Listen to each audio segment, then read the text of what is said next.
पंडित जी से जानते हैं पैसे के लेन देन से जुड़े शुभ मुहूर्त के बारे में।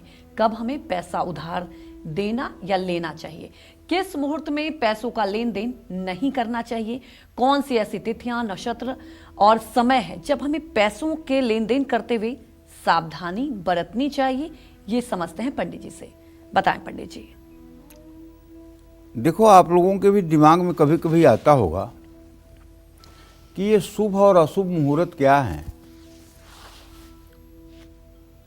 शुभ मुहूर्त का फायदा तो होगा, लेकिन इसका नुकसान ये है कि साल भर में अगर 20 दिन शादियों का मुहूर्त है तो न तो बैंक्वेट हॉल मिलता है, न तो और सारी व्यवस्थाएं मिलती हैं।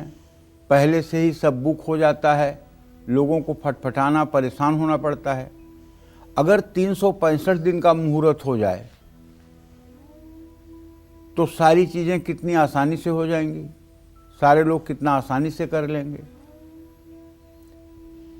तो इस तरह से हमारे शास्त्रों की अगर मान्यता में देखें तो मुहूर्त चिंतामणि में पहला श्लोक है, भार्या त्रिवर्ग कर्णम शुभ शील युक्ता शीलम शुभम भवति लग्नम सेन तस्या तस्मात् विवाह समय परिचिंतते ही तन्निघ्नताम उपगता सुत शील धर्मा।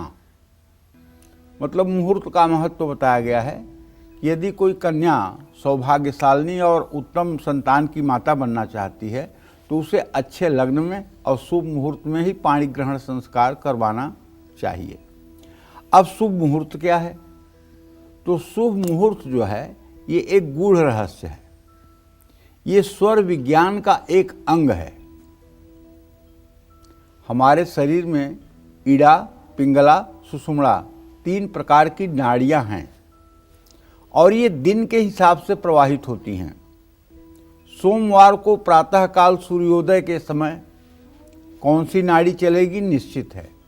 मंगलवार को सुबह सूर्योदय के समय कौन सी नाड़ी चलेगी ये निश्चित है। बुधवार को सूर्योदय के समय कौन सी नाड़ी चलेगी ये निश्चित है। बृहस्पतिवार को कौन सी नाड़ी चलेगी ये निश्चित है। परिवा तिथि पर कौन सी नाड़ी चलेगी ये निश्चित है। चौथ, चतुर्दशी और नवमी तिथि पर कौन सी नाड़ी चलेगी ये निश्चित है। इन्हीं शुभ अशुभ नाड़ी के परिणामों को देखते हुए शास्त्रों में मंगल मुहूर्त की रचना की गई है। अब बात भले मैं कह रहा हूं, लेकिन अभी इस देश में 95% लोगों को यही नहीं पता है कि एक ही नाक से सांस चलती है, दोनों से चलती नहीं है। हर समय एक ही नाक से सांस चलती है, दोनों से चलती नहीं है। और दोनों से जब चलती है तो वो 4-4 मिनट के लिए दिन में 4 बार चलती है। एक तो सूर्योदय के 15 मिनट पहले, 15 मिनट बाद, और एक पौने 12 बजे दिन से 12:15 बजे दिन, एक सूर्यास्त से 15 मिनट पहले, 15 मिनट बाद, एक मध्य रात्रि में 11:15 से 12:15। तो कहने का मतलब ये सुषुम्ना नाड़ी कहलाती है। सुषुम्ना नाड़ी का मतलब है कि इसमें अगर आप घर बनाएंगे तो घर जल जाएगा, गाड़ी खरीदेंगे तो गाड़ी जल जाएगी। सुषुम्ना नाड़ी में केवल 2 कार्य किए जाते हैं, आशीर्वाद और श्राप, वरदान और श्राप। और ये सुषुम्ना नाड़ी इन 4-4 मिनटों के अलावा अगर चलती है तो सिर्फ 2 परिस्थितियों में चलती है। या तो आप जरूरत से ज़्यादा प्रसन्न हो जाएं तो सुषुम्ना नाड़ी का प्रवाह अपने आप चल जाता है, और या जरूरत से ज़्यादा आप क्रोधित हो जाएं तो ये सुषुम्ना नाड़ी अपने आप चल जाती है।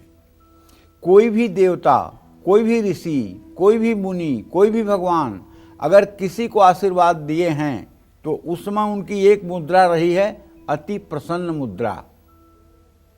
चाहे ब्रह्मदेव बहुत प्रसन्न हो गए, चाहे भगवान शिव बहुत प्रसन्न हो गए, चाहे श्री हरि विष्णु बहुत प्रसन्न हो गए, तो वरदान दे दिया। और अगर श्राप की बात आती है तो दुर्वासा जब क्रोधित हुए तो उन्होंने श्राप दे दिया। मतलब श्राप, नारद क्रोधित हुए तो यमलार्जुन को श्राप दे दिया। मतलब जब क्रोध आएगा, नारद क्रोधित हुए तो जय विजय को श्राप दे दिया। तो दोनों समय सुषुम्ना चलती है, आशीर्वाद और श्राप। ये दोनों केवल या तो बहुत प्रसन्न अवस्था में या तो बहुत रुष्ट अवस्था में होती है।